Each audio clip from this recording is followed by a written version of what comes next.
Want to export your Elementor Template Kit? In this video, I'll guide you through each step so you can package your designs and reuse them effortlessly across websites. So, thinking of leveling up your web design game? I always use Elementor. It's super easy and powerful.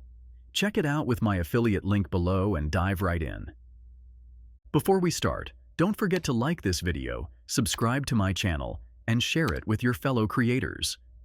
Now, start by opening your browser and logging into the WordPress admin panel of your website.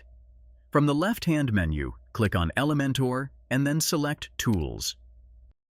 Once you're on the Tools page, look at the top menu and click on the Import-Export Kit tab. Scroll down a little until you see the Start Export button. Go ahead and click on it.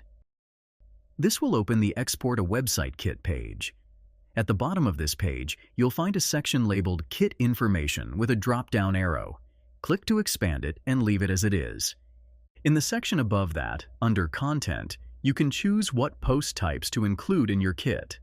By default, products may be selected. You can leave it as is or select whichever content types are relevant to you. Then, click the Next button in the bottom right corner. On the next screen, titled Export Your Site as a Website Kit, check the box next to Plugin Name. Scroll down and review the remaining options. Make sure everything you want is selected, and then click on the Create Kit button in the bottom right. Give it a moment while your kit is packaged and ready for export. Once done, you'll see the confirmation page. You can preview your kit if needed, and then click the Close button to wrap things up. And that's it. Your Elementor Template Kit is successfully exported. If this video helped, make sure to like, subscribe, and share it with your community. See you in the next one.